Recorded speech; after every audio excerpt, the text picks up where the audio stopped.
guys, I hope you're doing great. How is your new academic year going? Make sure to comment down below.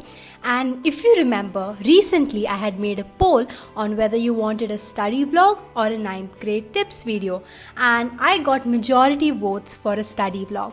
But since many of you were ninth graders who wanted tips, I decided to post a video on ninth grade tips as well. So these tips are from my personal experience. It might work for you or it may not. It totally depends on your study method. So hope you enjoy this video.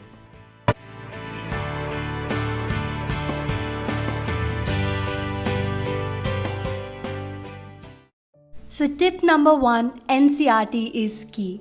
So when I first came from 8th grade to 9th grade, I thought that, oh my god, 9th grade has so much syllabus to complete and I need all sorts of guidebooks. I need to buy a million books, million reference books, a million question banks, and only then I will be able to be a topper.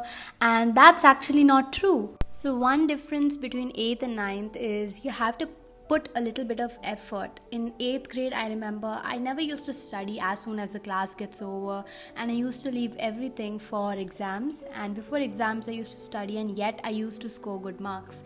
But 9th grade is not like that. You have to start from the beginning, and you don't have to start completing the whole syllabus even before your teacher finishes the syllabus in school.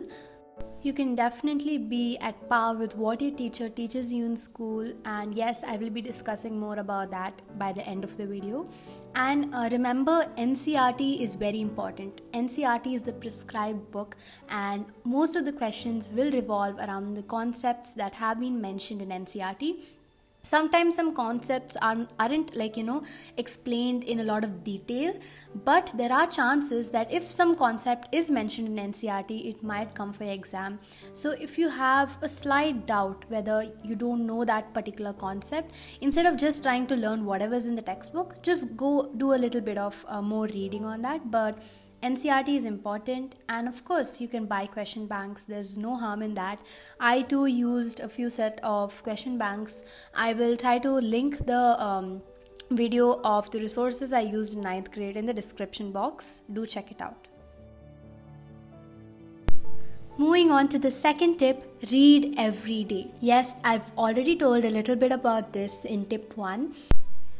I still remember the good old days when I used to read, before the exam, my head will start to pain and everything will just become a mess. So I would say try reading every day, because by the end of 9th grade, I realized these mistakes, and when I corrected them, I felt so much more easier, and really you will not feel the impact of such a vast syllabus, because if you read every day, you're learning every day, and by the end of your year, you'll find everything as relatable. You would have you would be like, oh yeah, I read it on that day, so I remember, I know what this concept is. You won't get freshly introduced to a new topic on the day before exam. So read every day.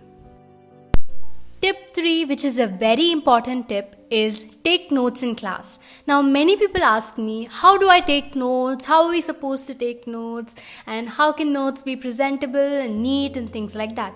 Now I usually don't take notes. Sometimes, very rarely, I take notes on my own, like when I'm self-studying.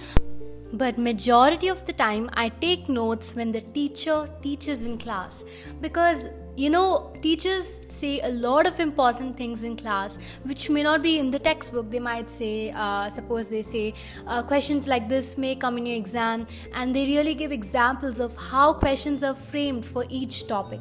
Now you won't find this in your NCERT book, right? I would say pay full concentration in class, as there are many important things which are discussed in class and which you may not find elsewhere. The third tip is quality over quantity. Now this is very important. Whenever you try to read, suppose a chapter, say tissues, Don't try to read the whole chapter within one day and yeah, I'm done with the chapter. Your goal should be to understand each and every word in that chapter, because recently there has been a change in the pattern and there are more MCQs. So even minute details can be asked in the form of MCQs or one markers. So it is very important to have a good hold on your understanding rather than how much you've completed. That's why start from the beginning, have a good amount of understanding on that concept, and along with that you should complete. So quality should be your main aim more than quantity.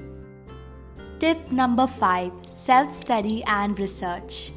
Now, no matter how many times I stress on this, self study is very important, because after you go attend your classes, or you may even go to tuitions or some extra support, but self studying is important because only then you'll be able to gain that confidence and be like, yes, I can tackle the next exam.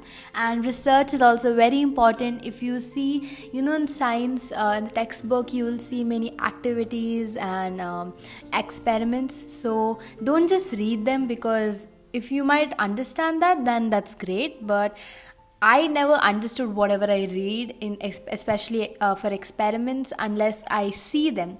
So I always watch videos on performing experiments, and remember, these can come as one markers in your exam, like what should we do to obtain a clear image in a microscope, and there are many questions like this also. So research. Tip number 6: writing practice. Now, writing practice is very important, especially because of this COVID times. We are all in lockdown or quarantine and we are at home, and I'm pretty sure many of us don't write notes or lost touch of writing for a very long period of time. Now, I had the same thing, and I remember before my 9th grade finals, I tried writing a few questions and my hand would pain. So, within 10 minutes, my hand will start paining. So, I would say definitely practice writing every day. And just, whenever you do some sort of chapter, just go through a few questions and write them down in your rough book or in your fair notebook, so that you have that hang of writing. Tip number 7: solve sample papers with time. Yes, this is as important as writing practice. Now, I'm pretty sure you all get sample papers, and there are many online also. Everything is available. There are many resources available. Some of you might have question banks or sample papers which are bought, from stores and all.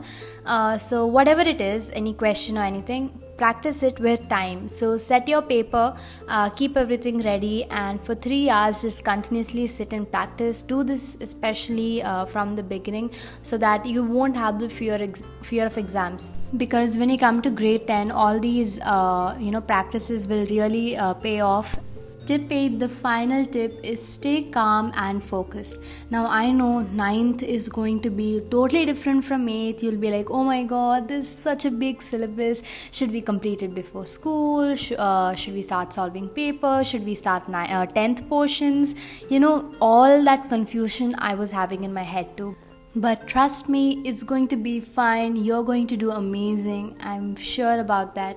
Just stay calm and be focused on whatever you do, and you'll do great. All the very best for your new academic year, and hope this year brings you a lot of joy and success. Bye.